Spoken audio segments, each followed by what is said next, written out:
te dizer nenhum segredo.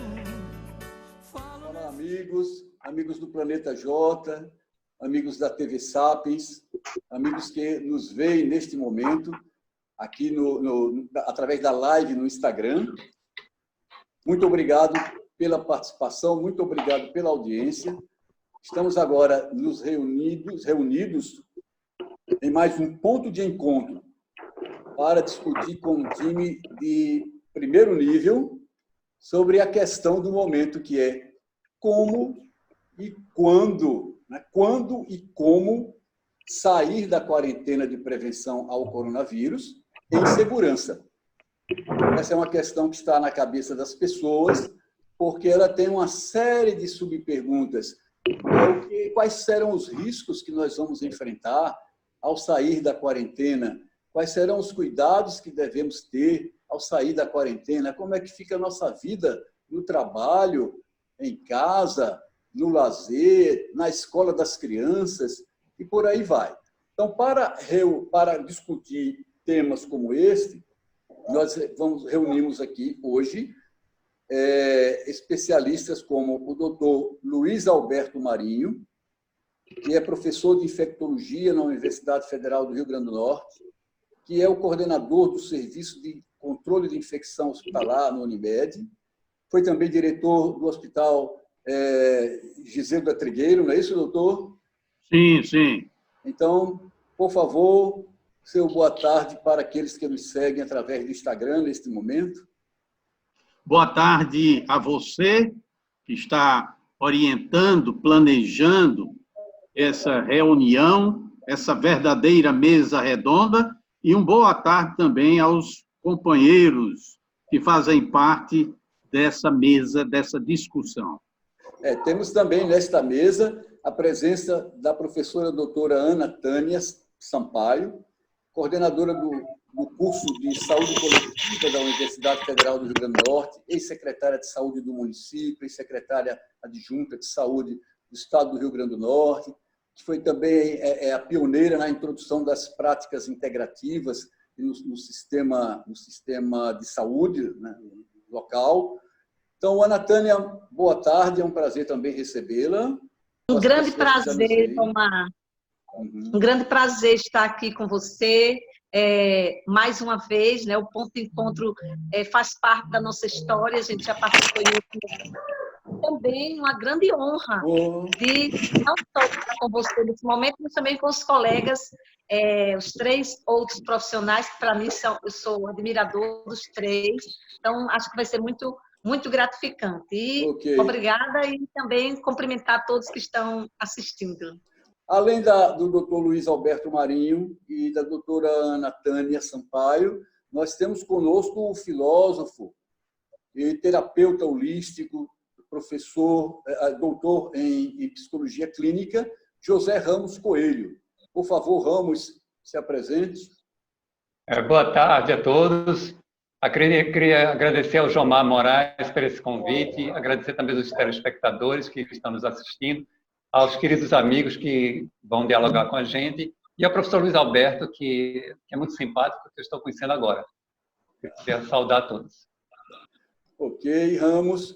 Temos também o quarto convidado e dialogador, que é o nosso caro Marlos Alves Bezerra, psicólogo transpessoal, pesquisador na área de tanatologia e professor da Universidade Federal do Rio Grande do Norte. Marlos, por favor. Boa tarde a todos que nos assistem, aos companheiros que estão conosco aqui nessa mesa redonda virtual. Eu costumo dizer que eu já sou um parceiro do Sapiens já faz uns 20 anos. Então, é um prazer estar com todo mundo aqui. A gente tem um momento bem bacana, interativo e que seja uma discussão interessante para todas nós e para todos nós. Muito obrigado, Marlos. Então, vamos ao ponto, né? Vamos às perguntas. O tema central da nossa conversa com os dialogadores é quando e como sair da quarentena de prevenção ao coronavírus em segurança, que é o que nos interessa a todos. Qual dos quatro gostaria de iniciar este bate-bola respondendo a essa questão? quando? Marinho. Quando? Eu vou me atrever. Marinho. Vamos lá. Eu vou me atrever. O Rigorosamente infectologista tem que ser o falando, primeiro. Primeiro. Ele é o primeiro. o problema é o seguinte: é a pergunta mais difícil de ser respondida, se você for rigoroso em termos de estudos científicos, momento apropriado. Na realidade, a gente não tem essa resposta. Primeiro, por se tratar de um vírus inusitado, novo, que, embora semelhante a muitos outros, inclusive outros já conhecidos da mesma família, esse SARS-CoV-2, causador da tal Covid-19, que é o nome da doença, ele tem peculiaridades próprias, que estão sendo conhecidas ao longo da própria pandemia. É verdade que nós, aqui no Brasil e no Nordeste do Brasil, já temos alguma vantagem. Por quê? Porque estamos e aprendemos alguma coisa com a China, no primeiro momento, a seguir com alguns países europeus. Então, a gente já conta com esse, digamos, acervo de quem vivenciou, de quem esteve no front da adversidade dessa nova pandemia que o mundo enfrenta no final do ano passado, início desse ano. Eu diria que o momento ele é muito mais baseado no conhecimento que as autoridades de saúde têm sobre a disseminação desse vírus na população. E a gente sabe que a nossa situação não é das melhores, porque a testagem, os testes para saber das pessoas que eventualmente estão infectadas com esse novo coronavírus, essa testagem foi quase que totalmente restrita aos pacientes que procuravam o serviço médico, principalmente e encaminhados para o hospital, porque já apresentavam dados clínicos que o classificavam como de média gravidade ou já grave. A gente não tem ideia do percentual de pessoas que foram igualmente contaminadas, mas não apresentaram nenhum sintoma ou sinal de doença, que a gente chama em medicina de infecção assintomática, a de ausência, né? De negação, assintomática, nem tampouco conhecemos outro percentual que deve ser também um percentual importante, razoável, de pessoas que ficaram em casa porque tiveram um quadro tipo gripal, tipo resfriado, que dificilmente motivaria a ida de alguém para uma consulta, para um serviço de saúde.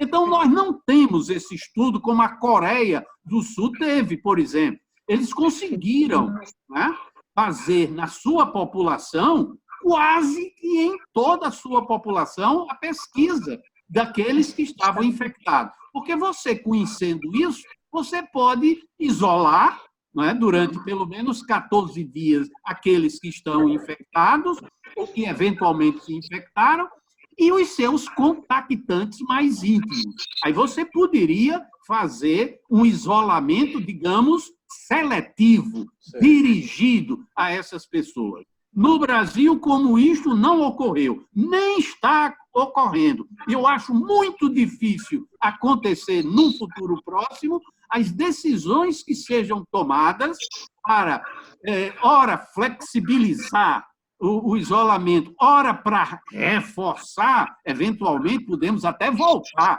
a reforçar o isolamento, elas são tomadas numa distância maior daquilo que a gente poderia chamar de ideal.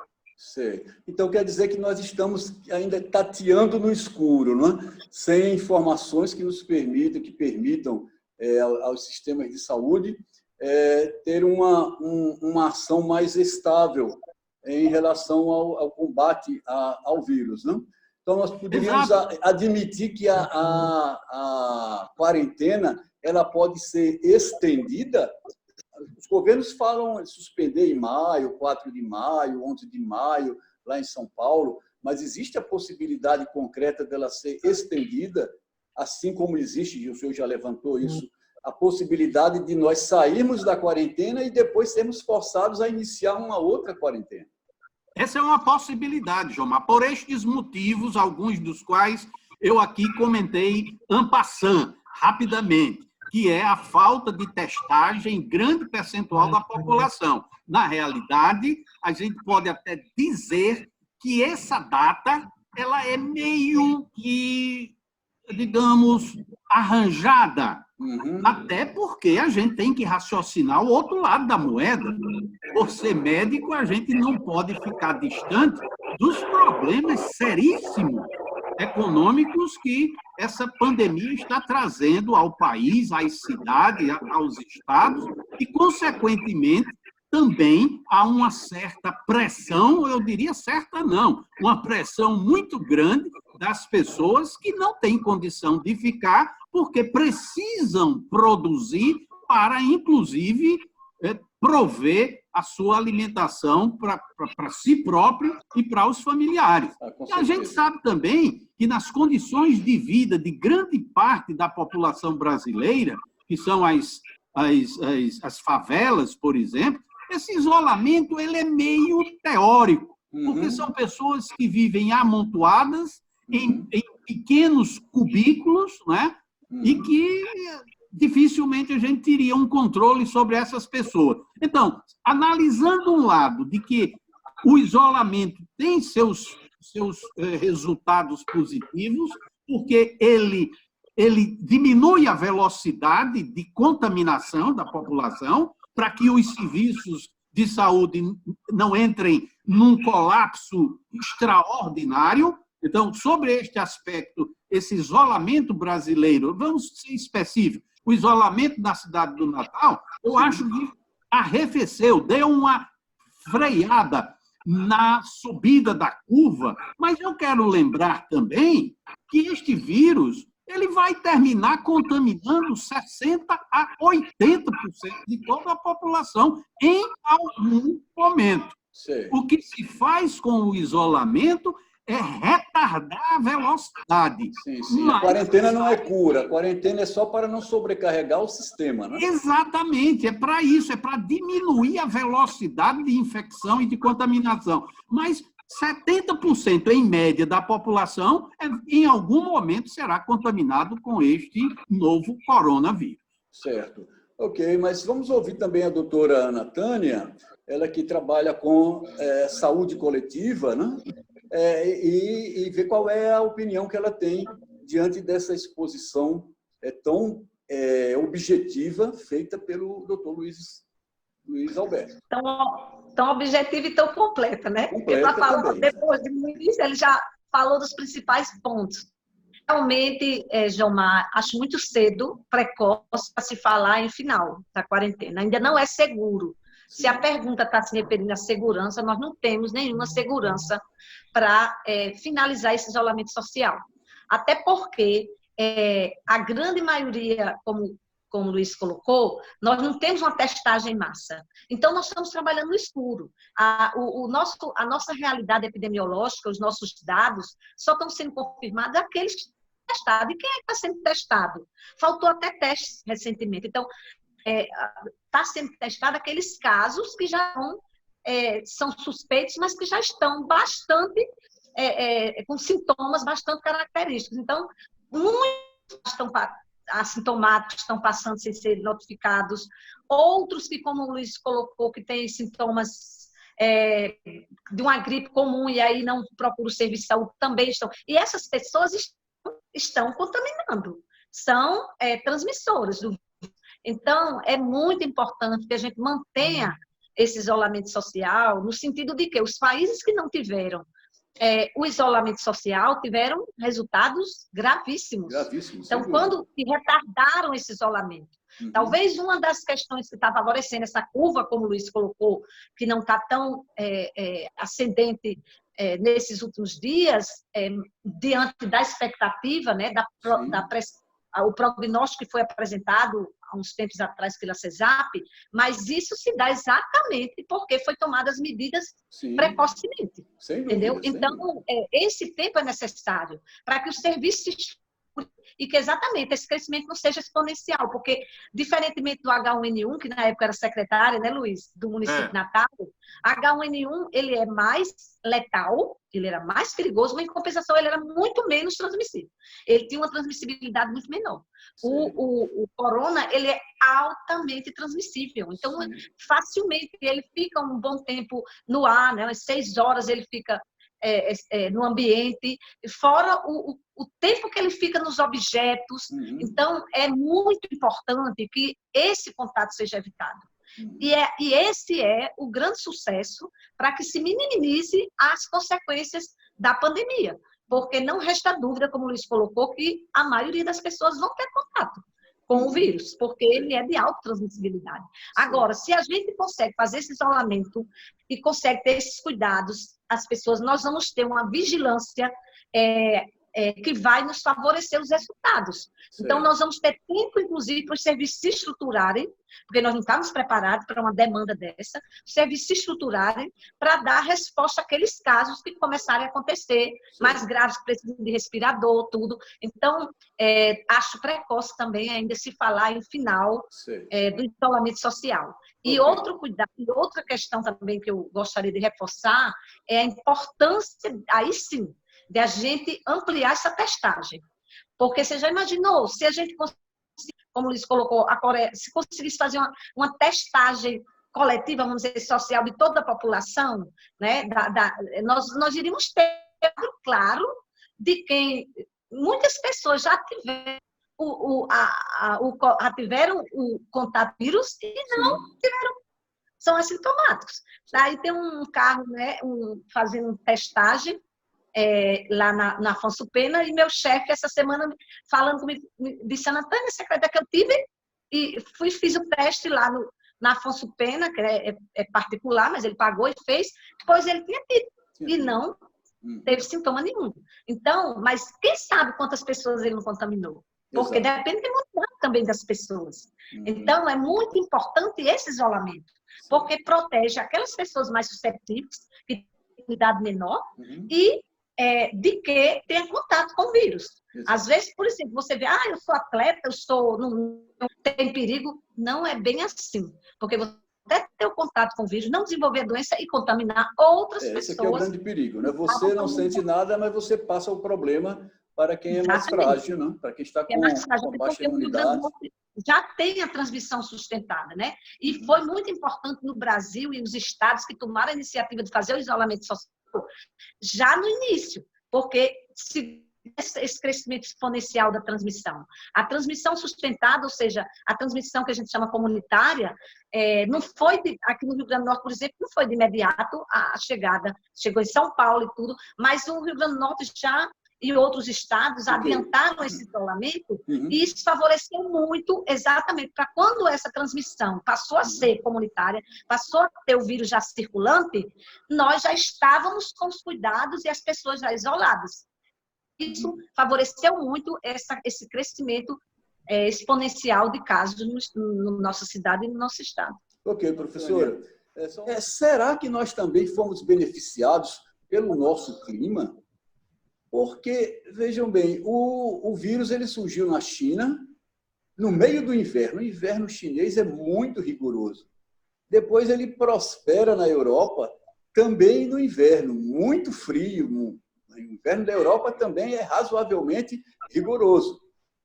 Chega aos Estados Unidos já no final da estação fria também. E aqui no Brasil, nós que temos o clima tropical, os casos estão avançando, a gente sabe que vão avançar, mas parece que a velocidade está menor. Isso tudo só se deve à prevenção que nós tomamos, os governadores na minha opinião de leigo, fizeram o que devia fazer, o que todas as instâncias governamentais deviam fazer, mas será que o nosso clima tropical também não nos favorece um pouquinho? A pergunta é para o doutor Luiz Alberto e para a doutora Ana Tânia, que são específicos da área da saúde. Eu vou me atrever mais uma vez. Eu diria que isso é um pouco duvidoso, até porque é um vírus novo, nem todas as suas características já estão comprovadas, mas, ao que parece, e de maneira semelhante ao que aconteceu com um irmão desse vírus, chamado de SARS-CoV-1, que também surgiu na China por volta de 2002 e 2003, lógico, ele era bastante diferente porque a contagiosidade era muito menor do que o atual, mas uma agressividade maior. E o que se sabe, esses coronavírus, são 3 tipos que começaram a causar problemas de saúde para o mundo todo, o SARS-1, o MERS, que nós não temos no Brasil nenhum caso, que é uma coronavirose do Oriente Médio, começou na Arábia Saudita. E o atual, esses 3, eles possivelmente têm as mesmas características em relação à sua resistência às intempéries, não é, do ambiente. Sabe-se, por exemplo, que eles até que resistem. Lógico, eles adoram o clima frio, mas eles talvez não resistam muito mais à umidade relativa do ar muito elevada. E a gente vai entrar nesse processo. Está entrando já, né? Nós já temos aí a chegada da precipitação pluviométrica entre nós e a e o umidade inverno no Sudeste também, né? Úmido. Pois é. Agora, eu quero lembrar que, mesmo com esse clima, assim, que pode ser até desvantajoso, tanto em relação à elevação da temperatura, né, acima de 28, 29 graus, e da umidade relativa do ar entre 60%, 70%, 80%, estados e cidades nossas também puramente tropicais, como é o caso de Manaus, estão meio problemática, né? E o vírus lá parece que não ligou muito nem para o aumento da temperatura, nem tampouco para a umidade relativa do ar. Certo. Quero dizer, com isso, é possível que nós tenhamos fatores que, em conjunto, contribuíram e podem contribuir para uma menor, digamos, contagiosidade desse vírus entre nós. Mas, cientificamente, a gente não pode afirmar porque as suas características, inclusive a sua origem, não se sabe. Especula-se que seja de origem do Batman, não é? de morcegos, e que houve um animal, um mamífero intermediário, e que o homem, em contato com esse mamífero, lá naquele famoso mercado de frutos do mar, chamado de mercado molhado, porque se vende animais vivos também, não é? Foi lá que começou tudo. Aparentemente foi lá, pelo menos é a teoria mais aceita. Sim. Então, a gente ainda não conhece muito bem o comportamento desse vírus, mas é possível que a genética da população, também uma genética completamente diferente, e as intempéries, essas mudanças tanto da temperatura quanto da umidade, possam ter alguma participação em um apanhado global diferente daquilo observado em pleno inverno no chamado hemisfério norte, que foi onde tudo começou. Certo, doutor. Bom, a doutora Ana Tânia vai pontuar alguma coisa sobre isso? Sim, Jomar, eu queria falar mais agora de um lado mais integral do a gente vai chegar daqui a pouquinho. Não, mas é em relação ao Sol. Em relação ao Sol? Tudo bem. Isso, porque essa questão isso que o Sr. Luiz colocou, eu concordo que realmente existe, mas, como ele disse, pode ter alguns fatores, e um dos fatores que a gente vê, que, por exemplo, se você comparar a evolução dos países quentes, inclusive aqui que nós temos um sol maravilhoso, o sol é comprovado em várias pesquisas que as cidades que têm um que tem mais sol, que tem mais uma temperatura mais elevada, o índice de depressão é menor. A imunidade, as pessoas tendem, lembre-se que a vitamina D tem a ver com isso, então, o sol, nós temos bastante sol na nossa cidade, eu acho que isso, de uma certa forma, contribui também, Sim. Contribui para aumentar a imunidade das pessoas, o próprio mar, apesar de a gente não estar tomando banho de mar, mas a gente tem fatores ambientais nas cidades litorâneas, que favorecem, de uma certa forma, associada a outros fatores, favorecem a imunidade, aumento da imunidade, a vitamina D, o aumento da vitamina D, e a produção de cortisol, não, né? De serotonina, de endorfinas.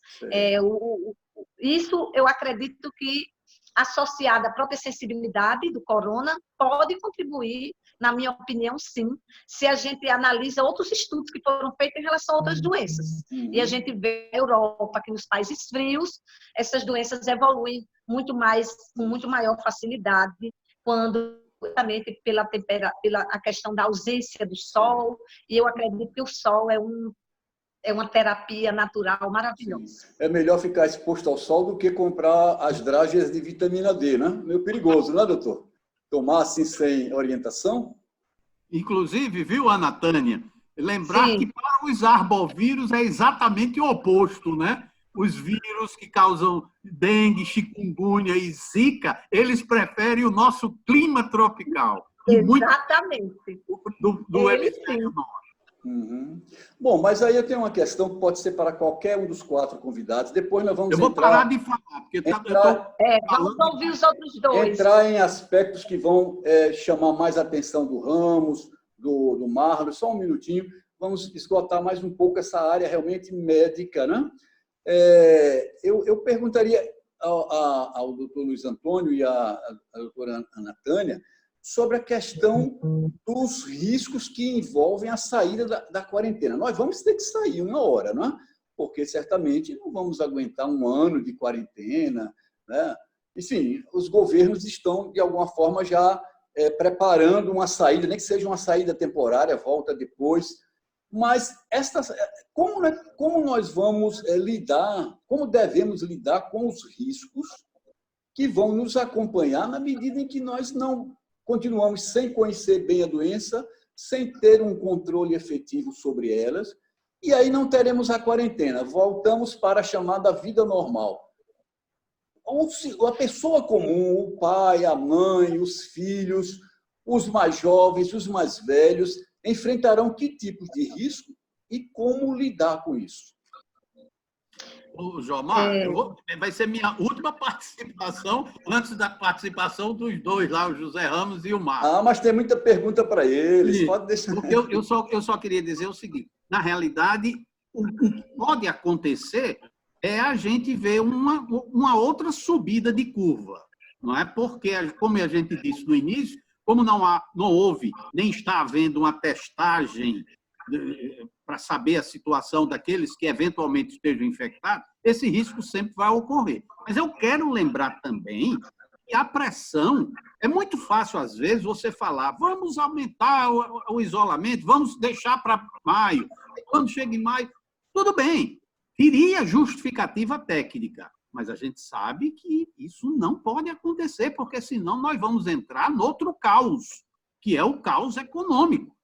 Para pessoas que têm condição, né, de permanecer 1 mês, 2 meses em casa, é fácil, porque tem sempre o dinheirinho lá disponível no banco, não precisa sair de casa, vai só no celular. E as pessoas que têm que ter o trabalho diário para sobreviver. É com isso que eu digo. Aí você poderia dizer, mas isso tem o Estado que eu falo em geral, né, tanto a nível federal, estadual e municipal, para ajudar. Sim, mas por quanto tempo? Os recursos são findos, eles têm um fim. Já há, por exemplo, por parte do governo federal, a história de que nós estamos passando por um período extremamente grave. Daqui a pouco vai faltar dinheiro, por exemplo, para o pagamento do funcionalismo público federal. Então, eu quero chamar a atenção de que a técnica do isolamento, ela tem um respaldo científico, mas ela não pode ser analisada de maneira dissociada deste outro problema. Mas o senhor seria favorável ao chamado isolamento vertical? É o seletivo. Não vamos usar essa palavra, parece que politicamente está incorreta, né? Incorreta, muita gente né? não gosta. Eu diria... Mas eu quero sair de casa, eu quero ter minha liberdade de fazer os cuidadores de Francisco. Aí, como velhinho, como 67 anos. Aí eu fico em casa. Qual é o meu risco? Eu tenho jovens na minha família. Eles vão trabalhar, eles saem de casa. E aí, como é que fica a situação desses velhinhos? Qual seria a orientação médica para isso? Pronto, é isso. Aí é onde se diz que nunca mais seremos os mesmos. Né? Nós vamos contar a história do relacionamento humano antes e depois dessa pandemia. Porque é a história que você tem, vamos dizer, medidas que vão permitir que uma parte daquela casa saia para trabalhar e chegue tomando precauções, aquela história do uso da máscara, da maneira correta de manusear essa máscara, da higienização ao chegar em casa, inicialmente nas mãos, a roupa, depois o banho. Então, vai haver, lógico que vai haver, um risco de alguém se infectar com o retorno desse isolamento, que ele passe a ser seletivo. Haverá, sim, algum prejuízo. Mas eu acho que também, por outro lado, e aí talvez os outros participantes falem com muito mais propriedade, é a parte socioeconômica, a parte econômica. Né?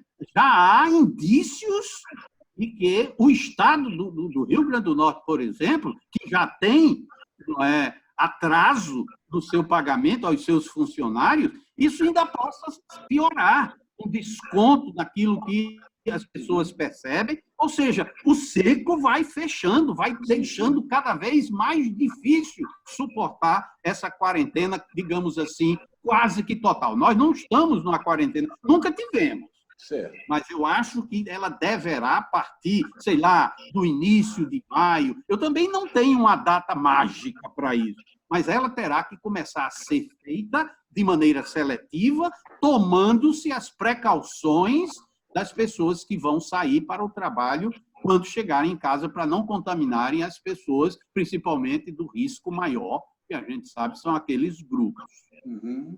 Doutora Ana Tânia, tem algo a falar? Que eu vou convidar o Ramos para... Jomar, eu acho que para clarear isso que o Luiz colocou, eu diria o seguinte: quando você está tomando um medicamento controlado, você não pode, naquele momento, você não pode deixar de tomar o medicamento, porque vai desorganizar toda a sua estrutura, porque você está dependendo daquele remédio na hora certa, no controle e tudo. No momento, nós ainda temos uma situação que não nos permite, por exemplo, ter a segurança de acabar com a quarentena, no momento. Sim. Mas o que Luiz coloca, e eu concordo, a gente precisa aumentar a testagem para dar uma segurança, para começar um desmame. Ou seja, como se faz o desmame do medicamento, começar a se fazer um isolamento não social mais, mas seletivo. Né? Eu também não gosto de sistema horizontal e vertical, porque dá uma coisa... mas a gente deixa acaba com, vamos dizer, o isolamento social de todos e passa a ser um isolamento seletivo em cima de uma realidade epidemiológica que vai ser apresentada. Não só, e aí eu acho que, paralelo a isso, o governo vai ter que investir em maior número de testes para poder dar essa segurança desse desmame. Sim. De grupos, que pessoas já vão poder voltar à sua atividade normal, considerando isso que o Luiz disse. Numa família, nem todos vão poder, mas parte vai poder voltar à sua atividade, mantendo aquele cuidado para os outros que estão ainda numa situação de risco maior. Sim. Então, é importante a gente ver isso, porque pela primeira vez, nesse caso, vamos dizer, você veja que todas as outras epidemias, pelo menos da minha geração, né, desde que eu nasci, eu nunca tinha visto uma pandemia que você tivesse a necessidade de fazer um isolamento social. a gente fazia uma orientação para os grupos de risco. E eu também sou otimista em relação à vacina. Eu não acredito que vai demorar muito tempo para essa vacina aparecer, não. Porque É um esforço os países muito grande, né?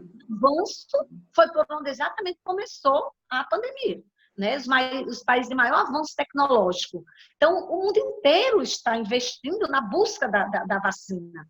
E eu acho que essa minha visão é que a gente precisa ter cautela no processo de responsabilização com essa quarentena, mas sem descontextualizar.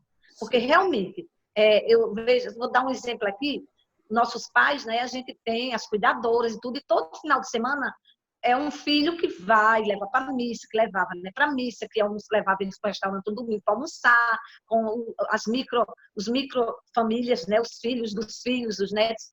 E com essa quarentena, eles já está com Alzheimer e o outro já está bem esquecidinho das coisas. Então, nesse período agora, está indo só quem? Só o filho e a esposa, ou a filha e o esposo, não está assistindo a missa na televisão, eles vão de máscara, assiste a missa na televisão, vai e volta, e no domingo pede almoço e almoça com ele lá. Aí uma filha minha que é muito preocupada, mãe, viu a foto, eu mandei a foto no grupo, eu de máscara com meu marido e eles dois assistindo a missa na televisão, né? Distante, não posso beijar, não posso abraçar, mas eu deixo de ir, porque são 6 filhos, a cada filho, eu só vou ver meus pais daqui agora 6 finais de semana. Aí ela disse, mãe, mas você tá... Eu disse, filha, a gente tem que ter cuidado, mas também é o seguinte, se eles não têm noção, eles já estão sentindo, sofrendo, ficando tristes, porque a gente chega e não beija, não dá a benção, não abraça, eles fazem, por que isso? A gente explica, depois eles esquecem. Aí eu disse, tem que ter cuidado, a gente tem que ter cautela, porque também se eles não morrerem de corona, termina morrendo de tristeza. Se os filhos abandonarem totalmente, eles ficarem lá sem ver os filhos, sem ver ninguém, sem ter noção, porque uma coisa é quando você sabe, outra coisa é quando você não sabe o que está se passando, e os filhos que estão acostumados a gente ter uma rotina para dar o carinho, a atenção a eles e tudo, deixar de ir lá de vez. Então, tem a questão também... Um equilíbrio, né? Tem um certo equilíbrio aí nos cuidados, não? É questão de fome. Então, na questão epidemiológica, o olhar atual, dentro da ciência e tudo, realmente ainda não é o momento para essa quarentena acabar. Ainda não temos a segurança para isso. Agora, acredito que, bem no futuro, nós vamos começar um desmame, né? Em cima de grupos específicos que vão começar a vivenciar essa saída, no entanto, com todos os cuidados e toda a cautela, enquanto não tiver vacina. Ok, suas palavras reforçam uma frase do Dr. Luiz, a vida não será mais como antes.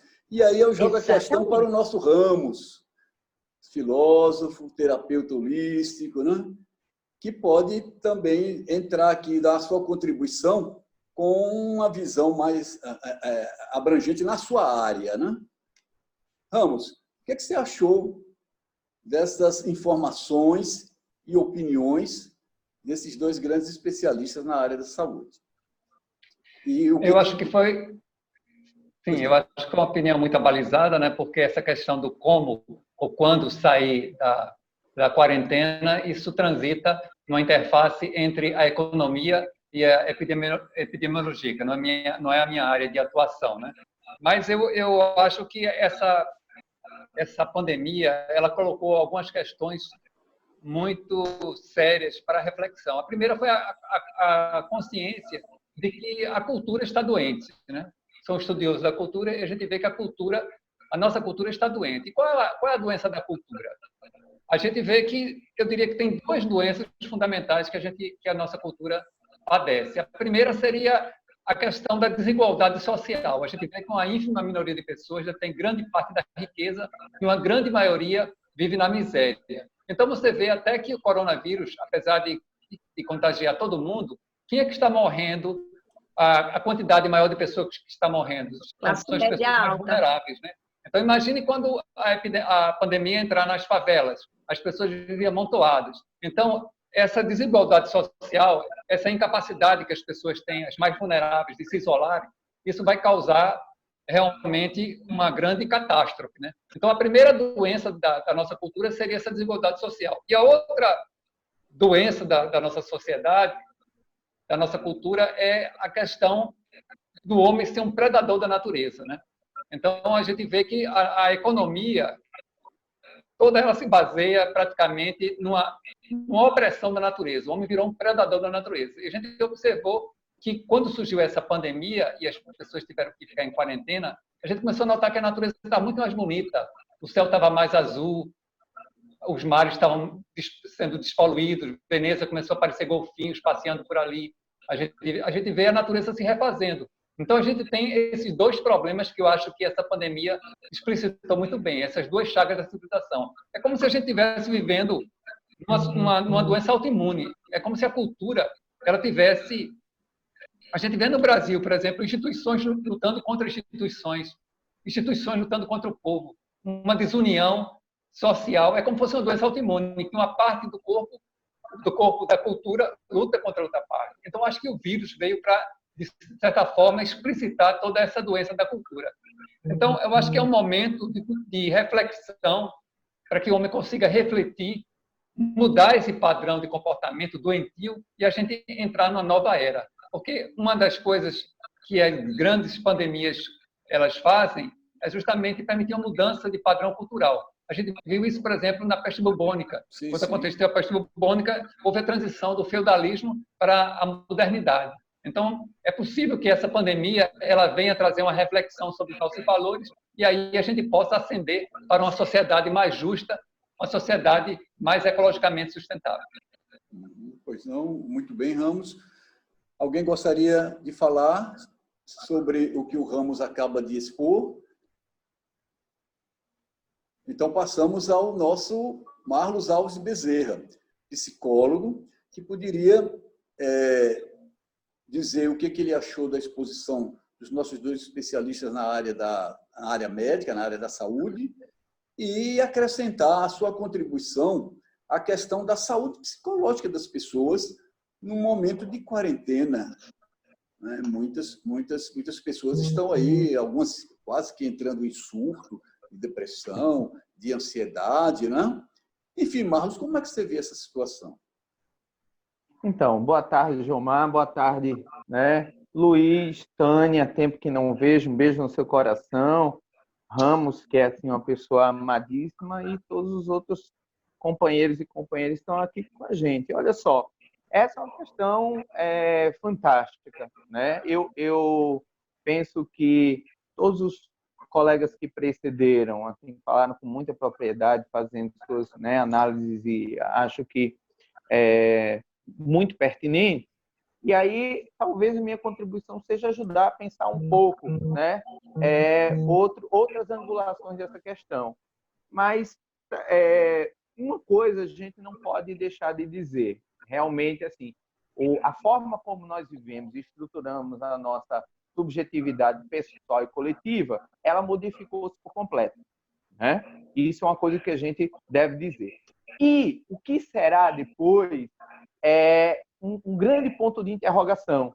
E eu acho que Ramos aponta duas coisas muito interessantes. Vamos dizer assim, todos os momentos de pandemia são momentos assim que a gente pode dizer de crises com K, né? Ou seja, de perigo e de oportunidade, ou seja, a oportunidade de uma mudança na paisagem cultural para a gente talvez tentar uma transformação, principalmente dos valores de como a sociedade se organiza, né? E a outra coisa será que nós chegaremos lá? Porque se a gente for voltar a mais ou menos 3 séculos atrás, a gente tem o Bacon dizendo, né, que é preciso conhecer a natureza para que nós possamos dominá-la. E a gente tem aí mais ou menos o germe da razão instrumental, que vai dar exatamente em toda a construção que nós temos hoje da submissão da natureza ao homem. Isso que o Ramos estava colocando muito bem. Eu vi uma transmissão de uma discussão maravilhosa do Ailton Karnak junto com o Marcelo Gleiser, o Ailton dizendo exatamente a mesma coisa, porque enquanto a gente está conversando aqui, a Vale do Rio Doce continua lá extraindo montanhas, né, e mandando todos os minérios, né, para a Europa. A gente tem um modelo de exaustão do planeta que a gente pode dizer que a crise do coronavírus ela também não deixa de ser uma crise ecológica. Se a gente for pensar a ecologia como assim a nossa casa, né? Quer dizer, todo o planeta Terra é a nossa casa. No momento que a gente está percebendo hoje de processo pandêmico é porque a gente está se dando conta que a pandemia ela não tem fronteiras. Então, todo o planeta se envolve dentro do processo pandêmico porque o planeta se mostra um lugar muito pequeno. Começou em dezembro lá do outro lado do planeta, e quando estava do outro lado do planeta era a doença do outro. Aí agora chega aqui, é a nossa doença também. Então, veja como é interessante. Agora, assim, eu teria muito pouco, não sou um especialista em economia, teria muito pouca coisa a acrescentar, mas eu diria que há algumas coisas que a gente poderia interrogar e pensar que, por exemplo, nós vivemos a 10ª maior economia do planeta. A gente não é, por exemplo, Costa Rica. E é preciso também lembrar que nesse jogo, nesse equilíbrio entre economia de um lado, né, e saúde e medicina do outro, é importante lembrar que muitos países europeus fizeram um investimento de cerca de 7 a 12% do PIB, né, injetando em medidas dentro, né, da proteção dos trabalhadores. Nós não investimos ainda 7%. Isso é uma coisa para a gente pensar. Por que, enquanto Brasil, a gente ainda não investiu 7%? É bem verdade que nós estamos aí precisando ver um jogo muito importante, porque a gente tem, por exemplo, eu tenho uma amiga que ela é faxineira, né, no Guará, né, e o que ela me diz é, nós temos um grupo de 100 mulheres, e essas 100 mulheres elas são esteio econômico, ou seja, elas movimentam a economia em relação a elas, aos filhos, em relação, por exemplo, a mãe que elas têm idosas, em relação ao companheiro que está desempregado também. Então, eles criam uma trava. Elas não poderem trabalhar nesse momento, criam uma trava. E alguns filhos, nesse momento, podem estar fazendo a opção por uma ingressão no tráfico de drogas, para dizer assim, poxa, minha mãe está sem trabalhar, não tem dinheiro aqui dentro de casa, eu vou contribuir de uma outra forma. Então, a gente tem aí questões sociais que vão estar sendo colocadas nesse momento. Mas, por outro lado, a gente pode dizer assim, gente, quem pode ficar em casa? Né? Vamos ficar em casa, porque ficar em casa diz respeito também à proteção minha, mas uma proteção coletiva, que é a proteção do sistema de saúde. A gente tá protegendo um sistema para que todo mundo, e aí, né, o Luiz falou muito bem, 70% a 80% da população vai ter em algum momento, né, essa doença. Mas a questão é assim, se todo mundo for para o hospital ao mesmo tempo, a gente vai ter a espada de Damocles na cabeça para dizer assim, entuba Marlon, entuba Jomar, entuba Ana Tânia, qual dos três? Bom, Jomar é mais velho, deixa ele morrer logo. Né? Assim, não, mas Ana Tânia ia sobrar para mim. Né? Mas Ana Tânia é mais producente, deixa ela viva. Então, quer dizer, eu vou também. Então, veja que critérios aqui a gente vai arrumar para dizer quem dos três entuba. Então, isso são coisas para a gente pensar. Uma outra coisa que o Ramos pode falar até com mais maestria do que eu, é que nós não somos os orientais, ou seja, nós não temos uma cultura de ir para dentro. Então, o que acontece é que, no momento em que nós estamos dentro de casa, né? Ai, meu Deus do céu, nós usamos os sistemas, né, de comunicação de internet para continuarmos fora. Talvez, pela primeira vez, nós estejamos, como humanidade, usando esse sistema para conectar um pouco mais, porque a gente está usando, por exemplo, para falar com o neto, onde a gente não poderia falar. Quando a gente almoçava com o neto, estava eu e o neto usando as redes sociais e a gente estava ao redor da mesa, mas todo mundo fora.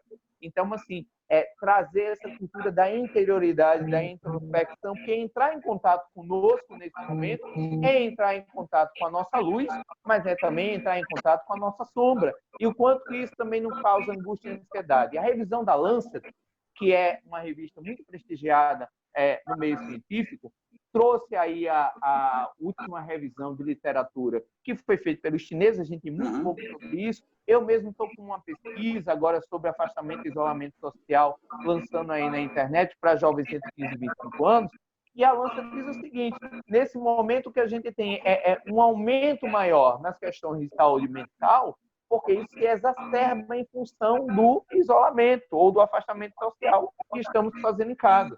E aí a gente vai para uma questão do que é o entendimento subjetivo do que é afastamento e do que é isolamento, Porque, por exemplo, uma outra pandemia que é a minha geração, que é a minha do Denilson Maia, que está também, né?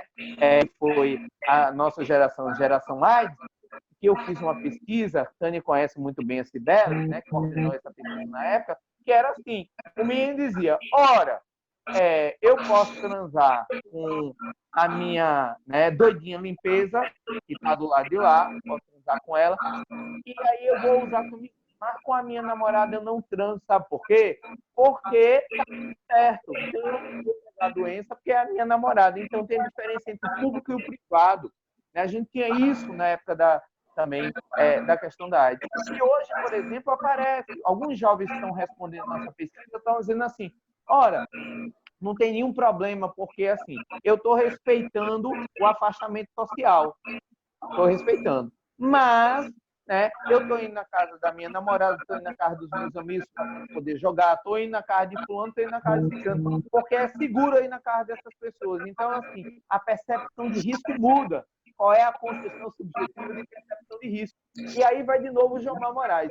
Ele quer ir lá para a ronda dos né, irmãos de Francisco, lá com a população pop rua, ele vai todo paramentado, distribui lá as cestas, tem todo um protocolo, mas de repente vai a netinha dele, que é essa coisa mais fofa que estava aqui ainda agora, né? Vai para casa do amigo, vai para uma reunião e tal, e ela está numa, vamos dizer, exposição de risco maior que ele. Então, a percepção sobre risco, também a nossa percepção sobre risco, é uma percepção que precisa ser também revista, precisa ser reavaliada, porque diz respeito a como nós compreendemos para nós e para o outro essa compreensão subjetiva de segurança. Então, eu vou jogar esses pontos aqui e voltar daqui a pouco, quando a gente puder fazer um pouco mais de discussão coletiva. Muito bom, você colocou vários pontos aí que dão muita conversa. Mas antes de abrir isso para os companheiros que estão na plateia, eu gostaria de colocar uma questão. E as nossas crianças?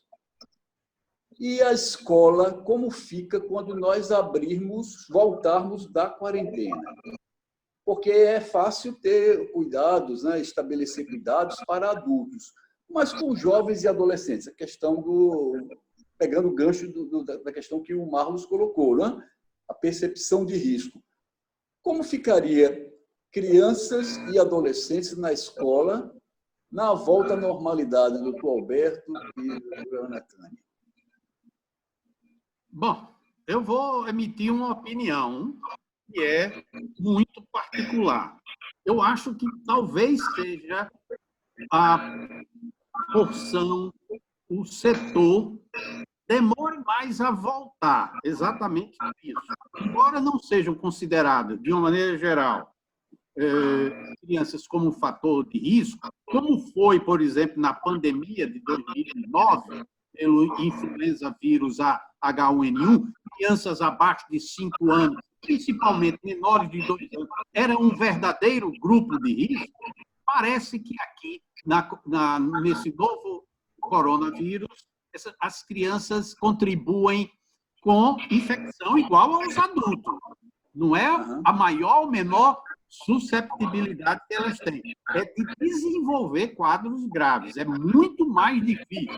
Para que vocês tenham uma ideia, nos primeiros trabalhos publicados na China, quando ela já contava com 2.000, 3.000 casos, pois bem, até 19 anos de idade, não tinha havido nenhum óbito ainda.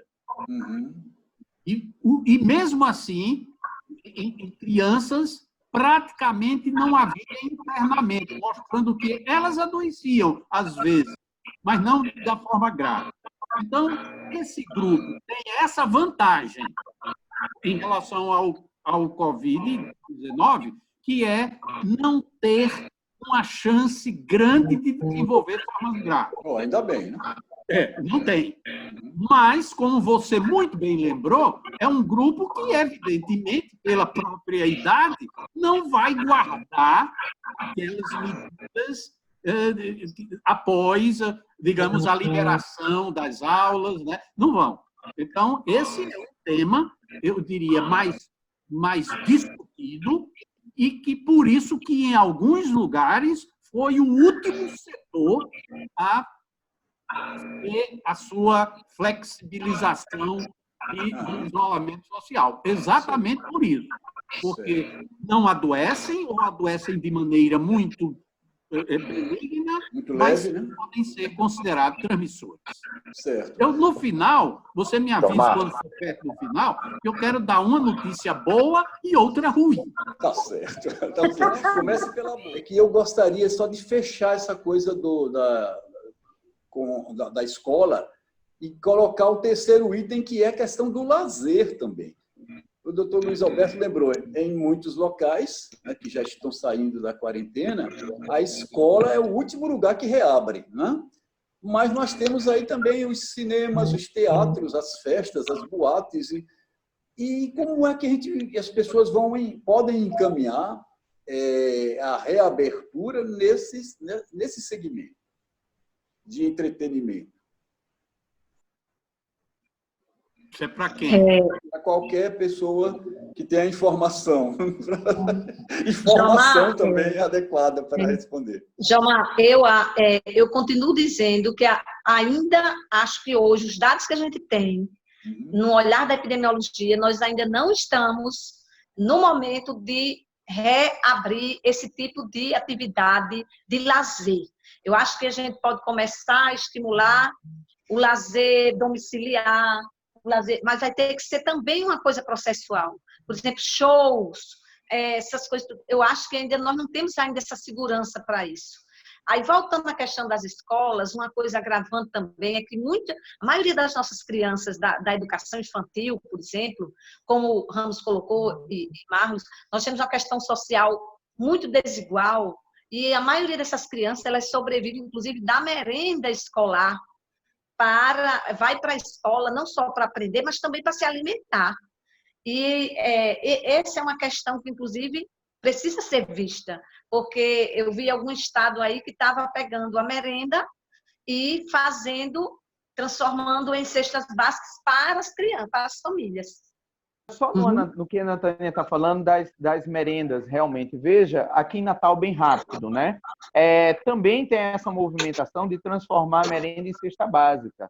Mas, nas escolas onde a gente tem parceria, né, nas extensões, isso ainda não aconteceu. Seria algo muito importante de estar acontecendo realmente nesse momento.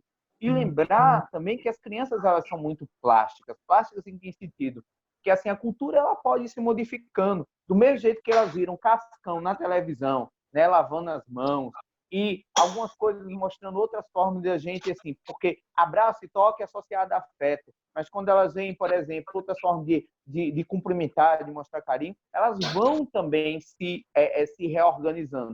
Mas isso é importante de estar observando esses vários níveis, que vai desde os níveis das crianças que estão na classe média alta, as crianças que estão na classe popular e que precisam, de um lado, dessas cestas básicas, que são muito importantes, e das mães que vão estar saindo e que as creches vão estar fechadas, né? Que seria uma grande estrutura de apoio. Era só isso, viu, Tânia? Quem gosta... Ramos, o que você teria a dizer, Ramos, por favor? Eu gostaria de fazer um comentário ao respeito do que Marlos falou em relação à questão da depressão, que eu acho que é uma questão muito grave hoje em dia. Porque quando a gente abre o noticiário, a primeira coisa que a gente vê é quantos foram os mortos do dia anterior. Então, essa contagem dos mortos, que é uma coisa macabra, isso termina gerando nas pessoas um sentimento de muita insegurança e isso pode levar a uma situação de depressão. Nas pessoas, em geral, que estão em quarentena, porque as pessoas não têm muito costume de ficar em casa. O brasileiro é uma pessoa muito sociável. Eu moro aqui em Parnamirim, vejo as pessoas ficarem na rua, papeando, conversando. As pessoas não aguentam ficar em casa, a não ser quando assistem televisão. Mas quando não, elas vão sair, vão conversar. Então, ficarem em casa, isso leva a um risco de um processo depressivo. E o que eu vejo muito preocupante é que a gente está vendo a proliferação de memes e de vídeos de artistas famosos bebendo, enchendo a cara, cantando, dando um péssimo exemplo de que a pessoa na quarentena pode se dedicar a beber, né? O que seria uma das piores beber, coisas. Inclusive, deprime o sistema imunológico, não é isso, doutor? É exatamente isso que eu ia falar. a bebida ela vai deprimir o sistema imunológico e, ao mesmo tempo, vai causar conflitos psicológicos, né? Depressão. Então, eu acho que essa é uma questão muito grave. Por exemplo, outro dia eu vi uma pesquisa de que 40% dos mortos no Pará eram pessoas ligadas à saúde. Imagine como é o psicológico de uma pessoa que é ligada à saúde, um enfermeiro, que vê seus parentes, os seus colegas de trabalho sendo contaminados e morrendo. Então, tudo isso leva a uma fragilização psicológica. Então, acho que uma questão extremamente importante é como a pessoa fortalecer nessa quarentena o seu lado psicológico. Porque se através das redes sociais a gente tem diariamente contato com essa coisa macabra de contar os mortos, a gente tem que fazer um esforço para voltar nossa atenção não para o problema, mas para a solução. Então, é muito importante, para uma questão de sobrevivência até psicológica, de equilíbrio, a gente focar na solução e não no problema. Então, eu acho muito importante esse evento que você tá promovendo, esse debate, porque hoje em dia é muito importante a questão da informação. Informação no sentido de levar soluções do problema e não de a gente ficar só focando no problema sem solução, porque isso pode causar realmente muitos conflitos psicológicos. Eu acho muito importante o enfrentamento dessa questão psicológica da depressão. Inclusive, muitas pessoas ficam sonhando em que a situação, a pandemia, passe logo e ela volte ao estado anterior de coisas. Eu acho que isso não vai acontecer. Então, pode haver uma depressão, um saudosismo para uma época que já foi e que não volta mais. A gente vai voltar para um mundo completamente diferente. Isso pode provocar em muitas pessoas uma instabilidade psicológica. Né? Então, essa é uma questão muito importante para a gente pensar. Bom, é o que eu espero também, é que nós passemos a um mundo diferente. Né? Se bem que o esforço, em muitas instâncias, é para apenas voltar à normalidade, né? Quando poderemos aproveitar este momento de crise para dar um salto. Isso. Eu queria fazer um comentário, acho que Ramos tocou num ponto importante, e você também agora, Gilmar. Mas, Marlos, você me permite 5 segundinhos, porque eu sei que você vai dizer uma coisa muito importante, mas eu estou aqui com a garganta coçando, já que o Ramos falou na questão da bebida, tudo bem, eu não estou aqui para dar lição de moral em ninguém, né? Eu apenas realcei que a bebida ela deprime o sistema imunológico, porque isso é fato, isso é científico, né? Mas eu vi uma coisa muito engraçada, mas também muito assustadora, na madrugada do domingo, há 15 dias, uma madrugada de domingo. Vocês sabem que eu sou notívago. E às 3 horas da manhã, eu entrei no YouTube e estava lá a live de um cantor muito famoso. Ele estava ao vivo há mais de 5 horas. E, naquele momento, estavam conectados com ele 1.700.000 pessoas. 5 horas de live, 1.700.000 pessoas ainda estavam ali resistindo. O detalhe é que o cantor já estava para lá de Marrakech. O show era patrocinado por fabricantes de bebidas, de cerveja. O cantor já tinha tomado todas, já não conseguia nem cantar direito, e ele disse assim, olha, vejam bem a importância do álcool. Né? Esse danado do coronavírus, ele já não conseguia mais dizer coronavírus. Se o álcool em gel passado na mão já mata o danado do coronavírus, imagina ele lá dentro da gente. Então, vamos mandar para dentro o álcool, que aí acaba de vez a pandemia. Então, a coisa estava nesse nível. Realmente, não é querer dar lição de moral aqui. E compreender também os limites de cada um. Mas 1.700.000 pessoas estavam conectadas naquele momento com um ídolo. Uma mensagem dessa, né? Então, é complicado. Pois não, Marlos? Então, é realmente muito pertinente, inclusive, essa sua observação. Agora, dá muita coisa que pensar, né? A gente pode ficar 1.000 e tantas pessoas juntas, conectados, né? O que é que isso poderia potencializar? E me faz voltar a pensar 2 coisas, né? Quer dizer, a gente tem 2 dois grandes caminhos, né, após esse processo pandêmico, né? As coisas voltam a ser como eram antes, como alguns analistas sociais estão dizendo, né? E talvez até muito pior, porque parte do sucesso da Coreia e da China, né, no combate ao coronavírus diz respeito exatamente a essa questão dos softwares de reconhecimento facial, né, de poder tirar a liberdade em nome daquilo que eles chamam de segurança e talvez a gente caminhar para uma sociedade, vamos dizer, que exacerba o que alguns analistas chamam de estado de exceção, né? É uma sociedade cada vez mais do controle, ou talvez a gente poder, como algumas outras pessoas estão defendendo aí, talvez nos reinventarmos para uma sociedade mais solidária. Então, são dois caminhos, a gente não sabe o que é que vai acontecer. Mas talvez nesse caminho da sociedade mais solidária, o que a maior parte dos estudos de revisão falam sobre enfrentamento, né, psicológico à pandemia, vai estar centrado em alguns pilares. Um deles, Ramos colocou muito bem, o excesso de informação, porque excesso de informação é tóxico. Informação nenhuma, tá certo? Ele é ansiogênico. Excesso de informação, ele é tóxico e é ansiogênico também e acaba gerando muitos processos de depressão, ansiedade e alimenta os processos de paranoia. Então, excesso de informação. O correto seria você buscar ter uma fonte de informação segura e você ter simplesmente assim uma exposição muito circunscrita, onde você possa ter informação objetiva, mas não informação excessiva. Tem gente que fica 24 horas mudando de um telejornal para outro.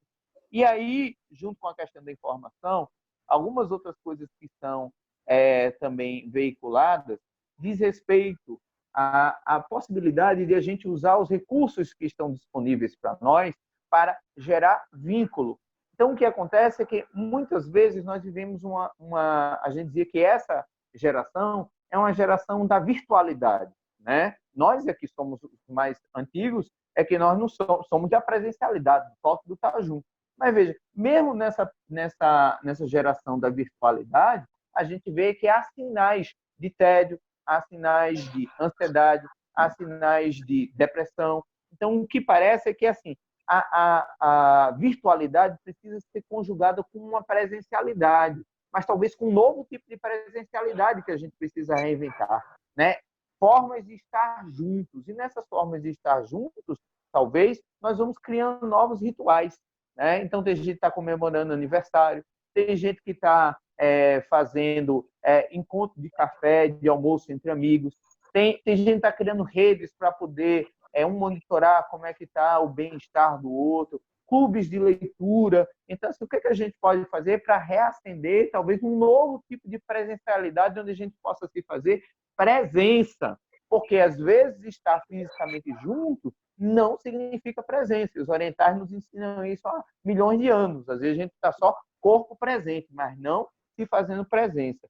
E algumas outras coisas que a gente pode estar chamando a atenção é a questão dos recursos anteriores, ou seja, o que é que nós tínhamos à nossa disposição como recursos de enfrentamento que nós podemos resgatar novamente. Então, para algumas pessoas, isso vai passar, por exemplo, pela questão da fé, pela questão da espiritualidade, pela questão, às vezes, do altruísmo, porque quando eu posso descobrir o que é que eu posso fazer assim para tornar a vida do outro melhor, mesmo sem sair de casa, ou saindo de casa de uma forma protegida, por exemplo, ir na padaria, supermercado para um vizinho idoso, isso também gera um fortalecimento psíquico. Essas coisas nos ajudam. Então, novos rituais podem ser feitos, inclusive para rituais, vejam, de coisas incríveis, como a questão, por exemplo, dos velórios. A gente não tem mais corpos onde a gente possa chorar. Corpos vão ser cremados, os corpos não vão estar mais disponíveis para a gente prantear como pranteava antes. Mas a gente pode fazer grupos, virtualmente, onde a gente pode falar do impacto do sofrimento do que foi aquela perda, né? E eu estou falando isso a partir da minha experiência pessoal. Eu perdi uma pessoa muito amada, como o João Massado, né? Muito querida, muito próxima a mim, um irmão que, vamos dizer, a vida trouxe, talvez assim, pelos laços espirituais mesmo.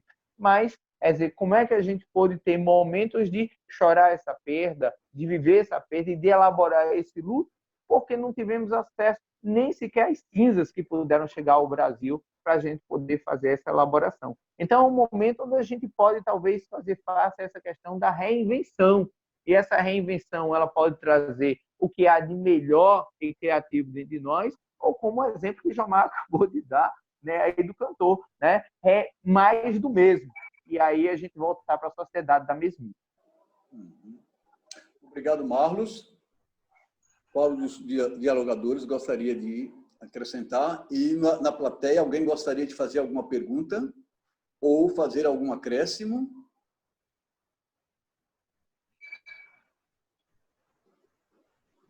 Como o Marlos falou na questão aí da espiritualidade, e a gente trabalha com isso no Sapiens, né? Eu gostaria de fazer um pequeno acréscimo aí. É que a quarentena também é uma oportunidade da gente treinar uma coisa que a chamada vida normal não deixa, que é fazer nada, né? Fazer nada também é saudável, né, doutor? Nós precisamos cultivar o ócio, esse ócio que nos permite a introspecção, a observação. Isso pode levar a uma prática muito antiga, que hoje é submetida ao escrutínio da ciência, mostra ser também muito importante para manter o equilíbrio da saúde, que é a meditação. Então, nós poderíamos aproveitar esse período de quarentena para ter pelo menos alguns momentos para não fazer nada. O que sempre a gente vê é as pessoas dizendo o que eu posso fazer na quarentena. Eu agora que não posso sair, né? Eu agora que não posso ir ao cinema, eu agora que eu não posso ir a uma festa, eu agora que eu não posso fazer isso ou aquilo. O que eu tenho para fazer na quarentena? Então vem a lista de filmes, a lista de livros, faça isso, faça aquilo. Mas nunca, são raras as pessoas que dizem assim, fica um tempo sem fazer nada. Fique um tempo só com você mesmo, a sua companhia é agradável para você. Nós não conseguimos ficar em nossa própria companhia. A gente está sempre com aquela coisa de buscar barulho, de buscar, né, algo que nos dê um feedback e nos diga, você está vivo, você existe. Mas existem outras formas, sim, da gente ter consciência de que somos presença, de que existimos. E o silêncio é uma porta para isso. É uma possibilidade. Eu acho, Jomar, essa questão é uma questão fundamental, né? Porque eu vi até, segundo a Organização Mundial de Saúde, as sociedades que passam por pandemias, 1/3 das pessoas vão sofrer algum tipo de transtorno. As sociedades que passaram por muitas tragédias, elas desenvolvem mecanismos culturais de lidar com esses eventos. Mas uma sociedade como o Brasil, que nunca passou por um evento desse, é uma situação bastante traumática. Então, é muito importante se desenvolver mecanismos de conseguir lidar com essas situações. Outro dia eu vi o presidente Trump falando uma coisa que eu acho que me chamou a atenção. Foi o seguinte, se essa quarentena demorar muito tempo, vai acontecer um aumento exponencial de consumo de drogas, de alcoolismo, de depressão e de suicídio. Eu acho que isso realmente pode acontecer. Tendo esse estímulo, por exemplo, ao alcoolismo, mas, como você falou muito bem, eu acho que a quarentena pode ser um estímulo ao ócio criativo. Você utilizar esse tempo livre para desenvolver a espiritualidade, para você pensar sobre o significado da sua vida, você descobrir alguma forma de você ser útil, você criar um jardim na sua casa, você ter tempo de cuidar dos seus filhos, desenvolver a criatividade, fazer alguma prática espiritual, fortalecer o sistema imunológico, praticar atividade física, tomar um banho de sol no quintal, na janela. Ou seja, existem infinitas possibilidades. Eu acho que o fundamental nesse momento é a pessoa transformar aquilo que poderia ser uma desvantagem, poderia ser uma prisão, como muitos consideram, aquilo ser uma oportunidade de crescimento, uma oportunidade de a pessoa se reinventar. Então, acho que seria uma questão fundamental aproveitar esse momento de reflexão para ampliar o autoconhecimento, o fortalecimento espiritual, e a pessoa conseguir mudar os hábitos e conseguir adotar novos comportamentos, fortalecer, por exemplo, utilizar as redes sociais como forma de integração. Nós, por exemplo, criamos um grupo de meditação. Seguindo o exemplo do Sapiens, todo dia, às 6 horas da noite, a gente se reúne para meditar em grupo. Então, a gente pode utilizar a rede social de uma forma criativa, de uma forma, digamos, proativa, ao invés de ficar só usando as redes sociais para ver as notícias ruins que aconteceram no dia anterior. Então, acho que essa pandemia pode ser uma grande oportunidade de crescimento, de mudança de atitude. Como é que fica, ou como ficará a atenção à saúde coletiva a partir de agora? O doutor Luiz Alberto disse muito bem, não teremos mais o mundo, né? Não viveremos mais como antes. Né? E aí, como ficaria essa questão da saúde coletiva? Existe alguma tendência? Eu sei que o momento é muito confuso. A gente não conhece nem o vírus. Mas como a pandemia está fazendo emergir muitos problemas que estavam ali ocultos debaixo do tapete, né? A questão da atenção à saúde coletiva me parece uma delas. Como ficaria, doutora Ana Tânia, doutor Luiz Alberto Marinho? Eu espero que o país tenha aprendido, a partir deste instante, né, sofrendo na própria carne, e que daí para frente, as estruturas de saúde realmente funcionem. Esse SUS, que no papel é maravilhoso, né? Talvez o mais bem escrito sistema de saúde para uma população, mas ele, na prática, tem um professor meu que dizia, o papel aceita tudo, inclusive, não precisa dizer o quê, né? Aceita tudo. Então, que ele saia do papel e que a gente aprenda. A gente, quando eu falo, são principalmente aqueles que vão ter poder de decisão, os políticos, que, aliás, nós não estamos numa época boa, não é? Para isso. Sim. Que eles aprendam a investir de maneira correta para que o país, não que ele não vá sentir diante de uma pandemia, mas esteja mais estruturado, principalmente a atenção básica. O que provoca, muitas vezes, na ausência de pandemias, o colapso dos nossos serviços é a falta de uma estrutura que funcione. Porque, às vezes, você conversa com a Secretaria de Saúde, não é? Sem chegar especificamente a dizer qual. Não, isso aqui nós temos. Quando você vai para a ponta, não está acontecendo nada disso. Sim. É a falta de insumos básicos, de pessoal qualificado, né? E que, quando, às vezes, cai na mídia, aí eles vão e fazem alguma coisa, consertam aqui e acolá, mas só quando são estimulados pela mídia. Principalmente por isso. Sim. Então, uma coisa que me chocou bastante, doutor, nas últimas 24 horas, foi a exacerbação da politização da questão do coronavírus. E eu li ontem, assustado, na internet, que o ministro das Relações Exteriores está vendo a pandemia como uma grande conspiração comunista. Isso me assustou um pouco, porque nós temos um problema sério de saúde aí. Será que o pensamento do ministro é o pensamento do governo nesse momento? Alguns fazem como a gente costuma dizer, dançam na maionese, não é? Escorregam. E tem essas opiniões aparentemente, assim, pelo menos numa análise superficial, bastante esdrúxulas.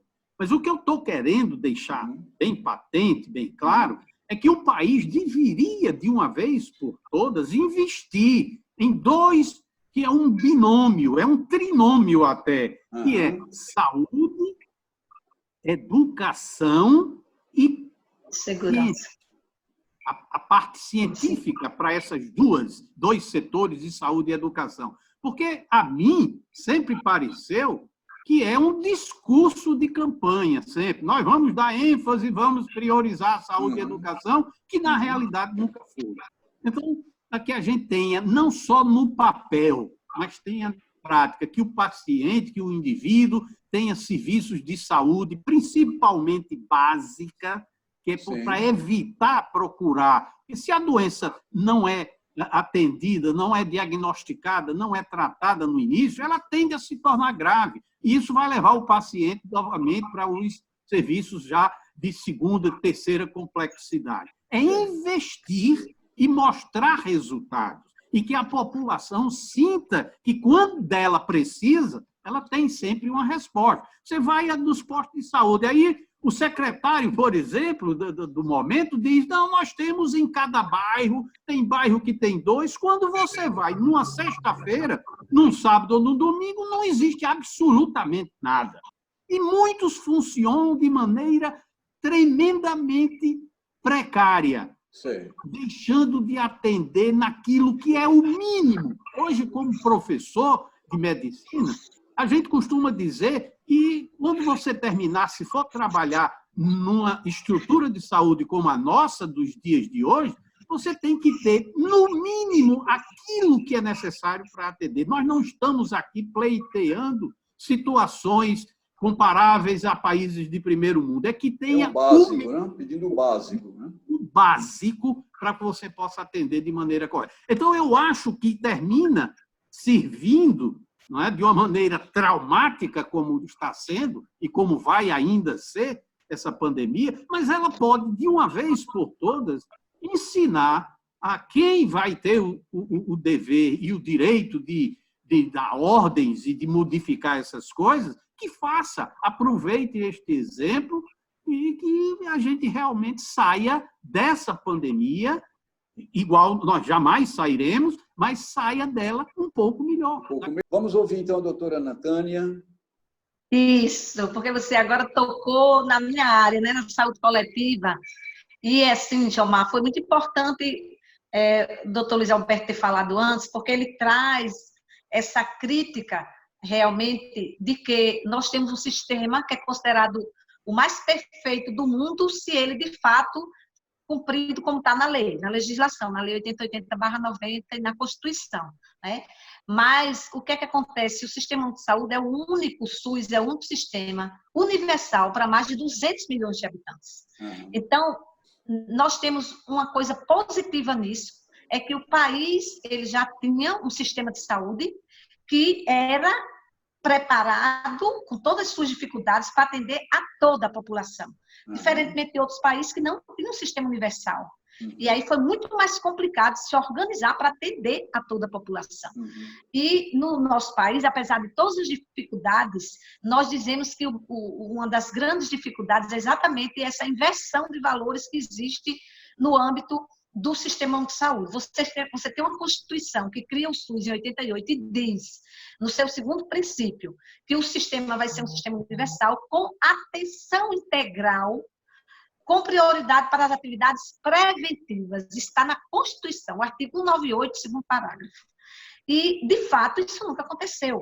Ou seja, sempre a questão da individual, ou seja, da clínica individual, sempre a média e a complexidade, que é onde acontece a atenção individual, foram prioridades no nosso país. E nunca o sistema de saúde, apesar de ser um sistema universal, com todos os seus princípios, com toda uma fundamentação fantástica, mas ele não consegue se concretizar na prática, porque desde a sua criação, inclusive, já houve um problema na regulamentação do seu financiamento.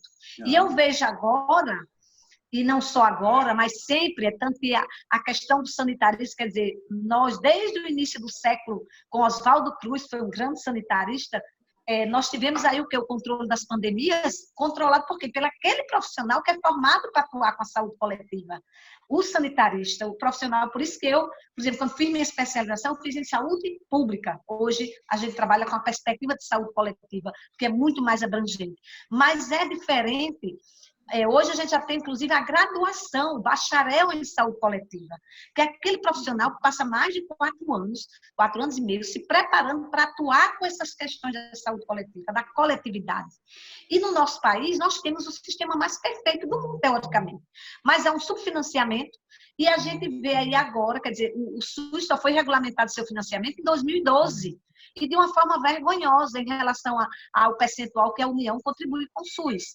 Então, são várias questões que a própria população não conhece, não tem acesso a essas informações. E eles avaliam o SUS pelo aquilo que vê. E o que é que se mostra do SUS? Corredores, falta de remédio, atenção básica não funcionando, como o Luiz colocou. Ora, se 80% dos problemas da população está lá na saúde coletiva, está lá no território, está lá na coletividade, na atenção básica. 80% dos problemas estão lá. Se não há investimento na saúde coletiva, ou seja, na atenção básica, lá onde as pessoas vivem, no território, na comunidade, na coletividade, é lógico que os problemas não sendo resolvidos ali, eles vão se agravar e aí vai para a média e alta complexidade, que aí é atenção individual, mais cara, porque aí precisa do especialista, e de alta complexidade, já com risco de vida. Então, há uma inversão de valores muito grande dentro do que o SUS se propõe, teoricamente, com o que acontece na prática. Outra coisa também, aí agora a gente está vendo, a gente tem que alertar também, infelizmente, para o oportunismo. Está tendo um radicalismo político partidário horrível. Triste, a gente não pode confundir, eu digo muito, meus alunos, politização com partidarização. Nós precisamos ser politizados, mas nós precisamos ser politizados a partir de conhecermos a nossa Constituição, os nossos direitos, os nossos deveres, conhecer, inclusive, a nossa organização política partidária, que é um absurdo a legislação. Basta ver quanto de fundo partidário aí, milhões dos nossos impostos, do nosso dinheiro, está indo para financiamento de campanhas.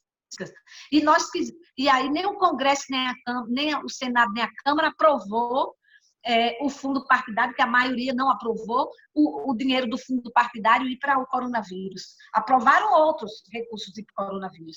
E é um papel da sociedade exercer o seu controle, saber para onde está indo de fato esses recursos. Muito dinheiro agora está sendo colocado para a compra de equipamentos, para tudo isso. Agora a gente tem que ter muito cuidado, senão a gente vai criar elefantes brancos e a rede vai continuar desestruturada, faltando o básico no cotidiano, as pessoas chegando para ser atendidas nas unidades de saúde, nos hospitais, nas unidades ambulatoriais, sem a mínima condição do básico para funcionar. Sim. Então, João, é muito importante a gente entender que a saúde coletiva é exatamente essa responsabilização que a gente tem da sociedade, inclusive junto com o governo, em promover esse direito que a saúde no Brasil, desde 88, é um direito todo brasileiro, e é um dever do Estado a garantir essas condições de atendimento, né?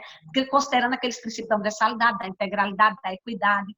Então, vamos ficar muito atentos. O momento de crise é sempre um momento de crescimento, é sempre uma oportunidade. E eu digo muito, eu estava ouvindo aí um grande filósofo, João Marx, terapeuta. O Ramos, eu sou apenas jornalista, não precisa mais nem de diploma para exercer agora o jornalismo.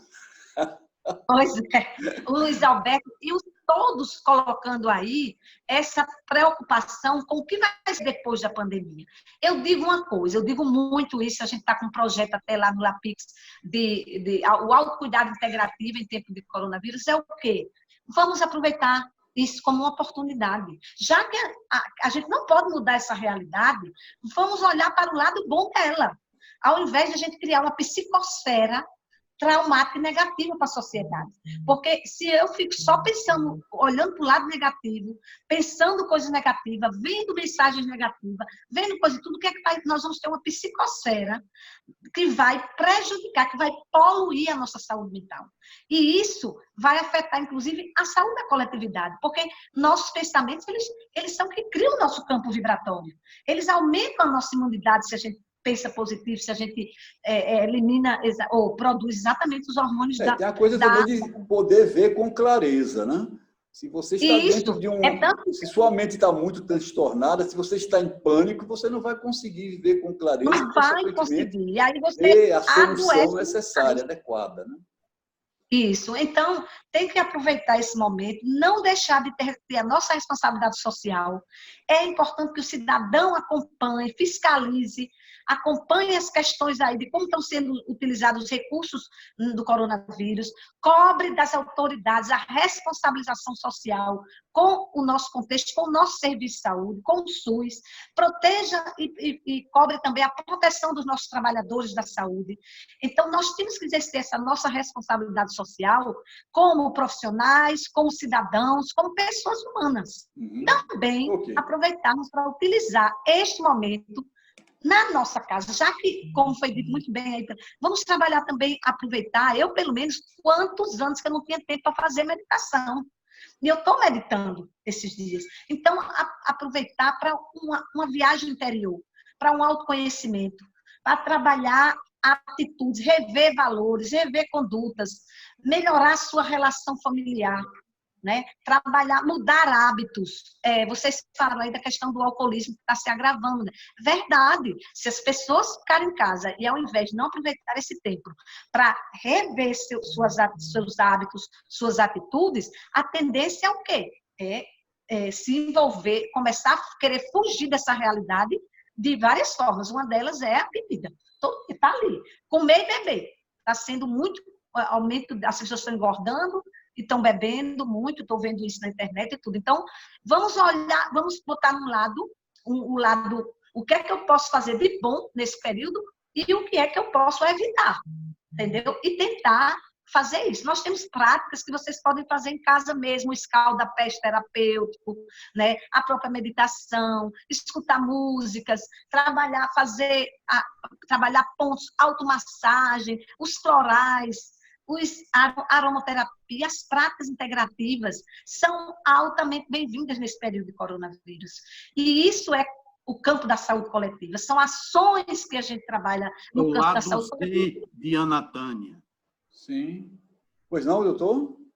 É o lado zen, Diana. Né? Pronto. Muito o nosso importante. lado zen. É isso. Ok, professora, muito obrigado. Muito obrigado a todos. Nós estamos encerrando o programa. Já passamos 7 minutos.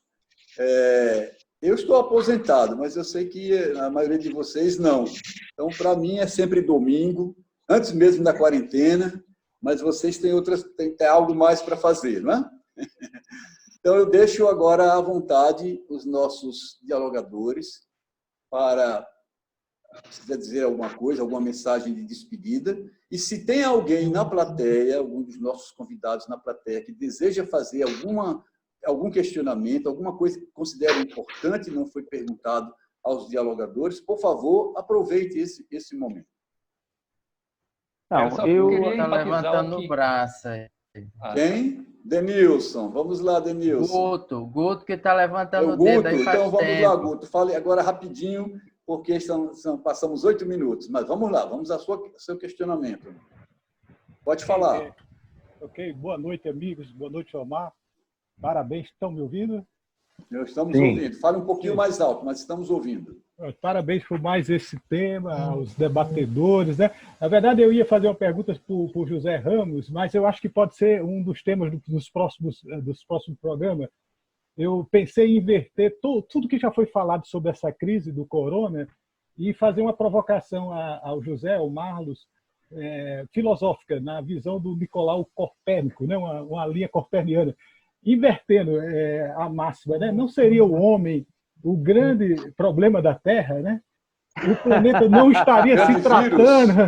O planeta não estaria se tratando dessa doença que é o homem, né? A gente pode debater isso nas próximas edições do programa. Fica uma sugestão aí. É um tema, é uma pergunta complexa, né, que o fim do programa não vai dar para responder. É uma tese muito provocativa que já foi feita alguns anos atrás, né? Será que o homem não seria o grande vírus, né?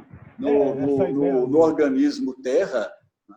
Será também que nós não estaríamos chegando ao ápice da nossa evolução, estaríamos entrando numa fase de declínio? É uma questão filosófica bem ampla. E certamente no futuro nós poderemos abordá-la, porque através do ponto de encontro nós vamos trazer para a discussão muitos temas interessantes, além, né, fora a questão da pandemia. E só para fechar, ela entra também na questão teológica, né, porque ela pode ser a segunda queda do homem. Nós perdemos o paraíso e agora vamos perder a Terra também.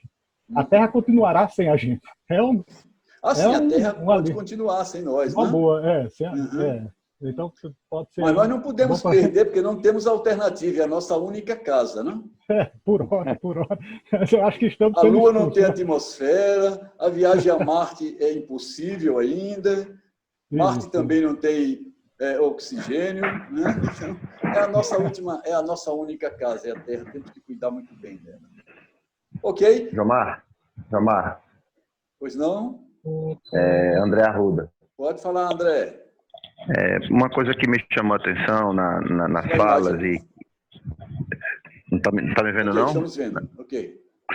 Uma coisa que me chamou a atenção do que foi apresentado entre as informações e o que a gente está presenciando nesse momento é justamente o barulho da questão política que está sendo feita diante das informações que eram para, na verdade, estar em evidência, que são as informações científicas, informações das instituições que estão trabalhando, né? Nós sabemos que existem grupos de professores da UFRN, juntamente com vários outros acadêmicos de outras universidades brasileiras, fazendo cálculos, fazendo acompanhamentos, mas me parece que esse povo, eles precisam estar mais em evidência, porque o que está em evidência nas redes sociais é justamente as fake news, é a politização de uma discussão que não era para estar nesse nível de espaço, não era para ter esse nível de espaço, como você colocou, né?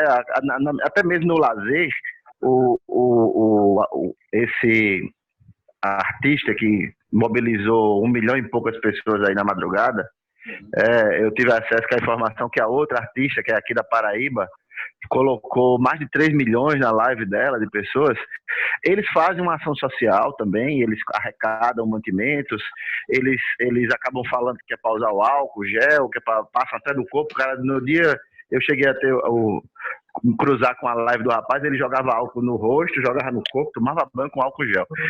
Mas o que era mais importante, que eram as informações científicas, né, que são dados que vão fazer com que esse momento ele não seja tratado como um momento que está se ansiando por acabar, estão se ansiando que se acabe a situação, e a parte do aprendizado parece que está ficando em segundo plano. Então, eu sugeriria aqui aos acadêmicos, aos professores que estão aqui na live, que eles possam dar mais visibilidade a essa voz, né? Porque eles são as vozes nesse momento, não é a voz da espiritualidade através da religião, são a voz da espiritualidade através da ciência, que a gente precisa ouvir, que a gente precisa que esteja na vitrine nesse momento. Então é um apelo que eu faço, né? Os bons não podem ficar em silêncio agora. Eu sei que eles não estão em silêncio, eles estão trabalhando, mas era importante essas plataformas estarem mais sendo apresentadas, esses argumentos estarem mais sendo apresentados e defendidos. Torná-los mais visíveis, né? Mais visíveis. E o ponto de encontro é um esforço muito humilde para fazer isso, colocar informação consistente, séria, sabe?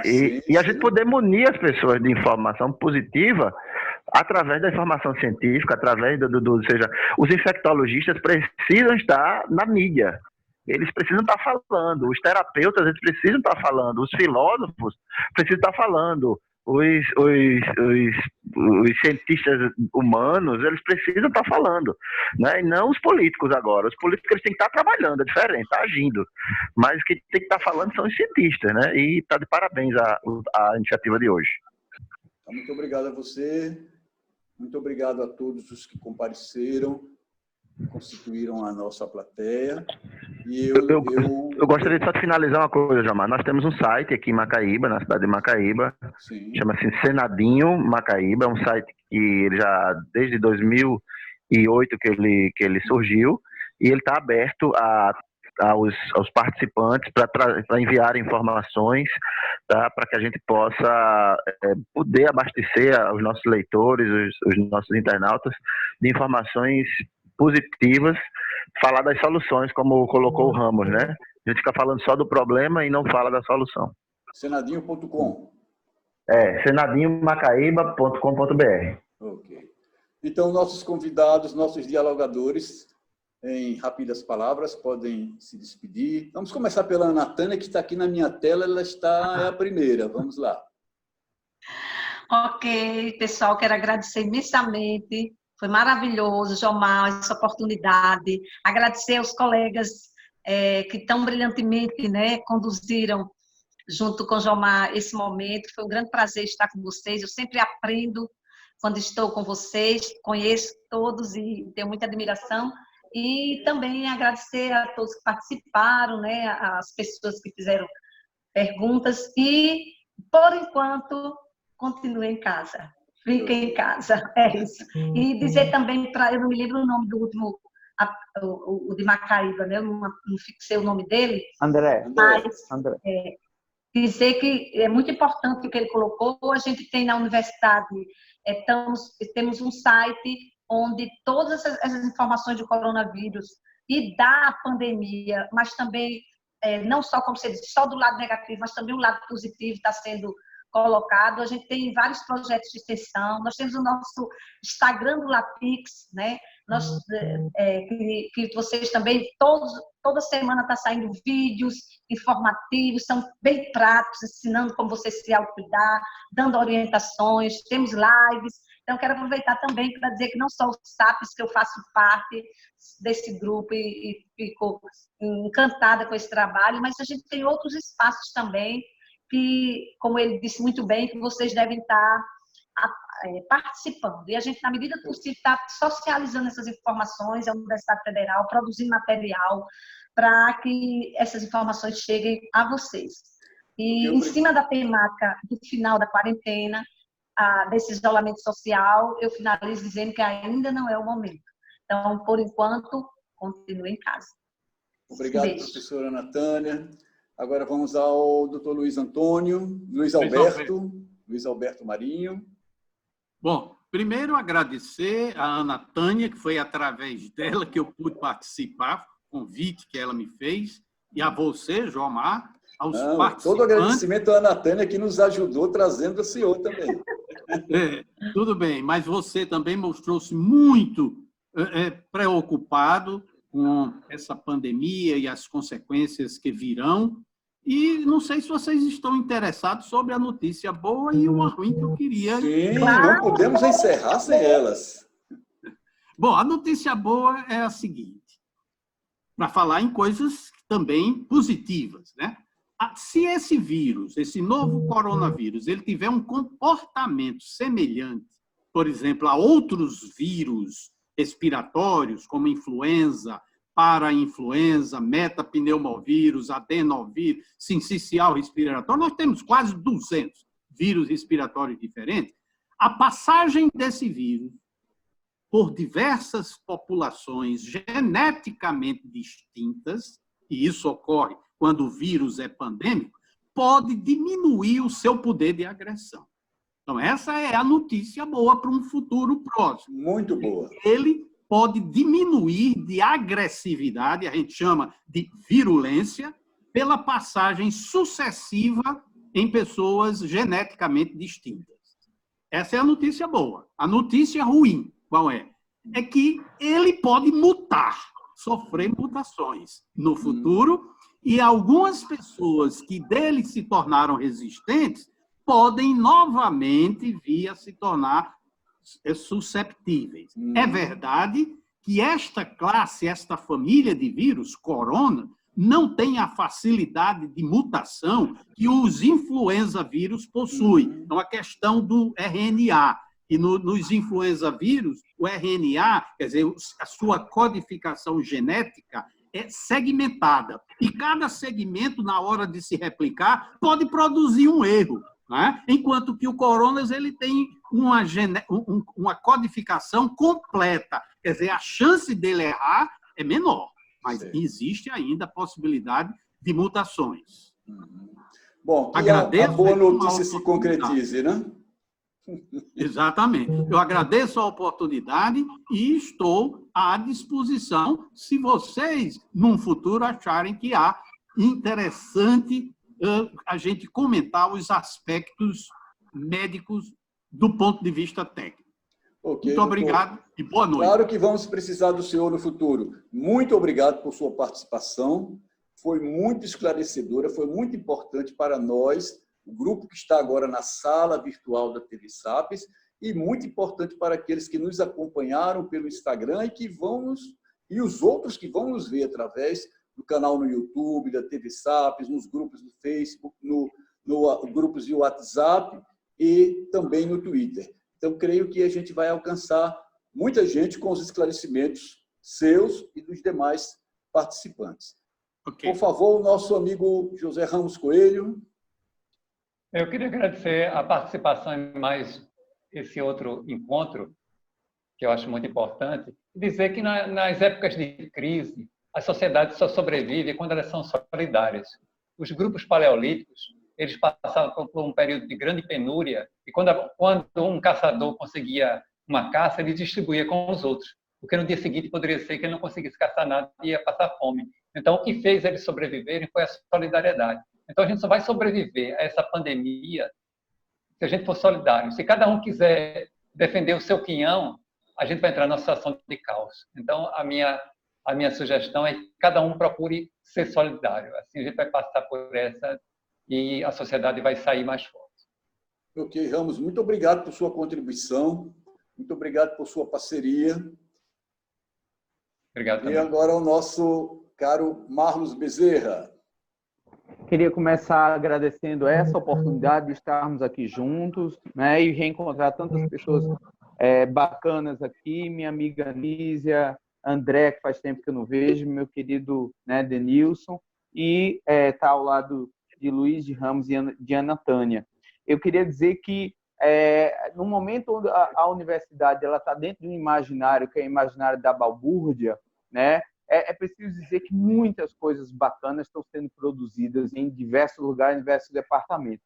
Nosso laboratório, que é o de estudo em tanatologia e humanização das práticas em saúde, a gente está produzindo vídeos para atitude de cooperação nesse momento, vídeos educativos, vídeos para as crianças, vídeos para os jovens, né, para se manter em casa. A gente está com uma pesquisa para jovens de 15 a 25 anos sobre a questão do isolamento social e da resiliência nesse momento. Então, assim, tem muita coisa bacana que está acontecendo também. Então, num país onde saúde e educação passem a se tornar uma prioridade, e aí eu queria terminar dizendo isso, talvez a gente comece a entender o que é a primazia da vida. Então, que esse seja a oportunidade, né?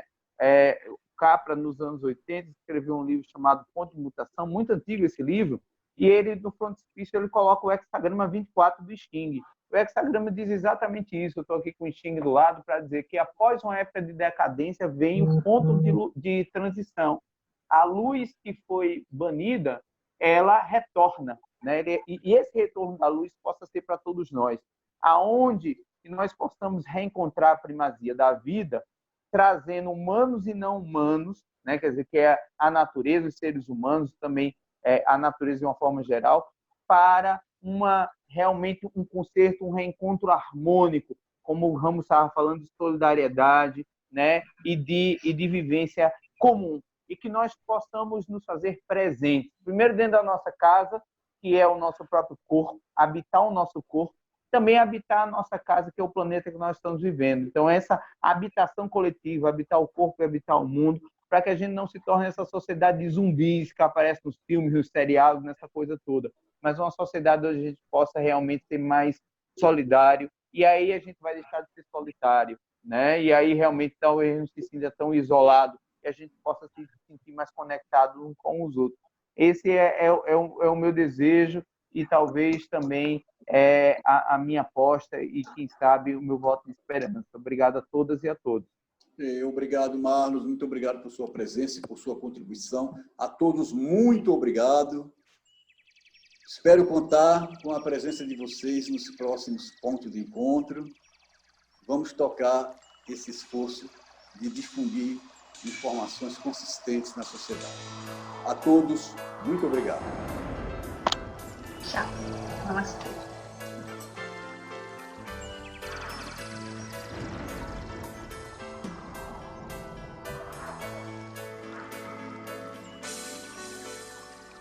Anda, quero te dizer nenhum segredo.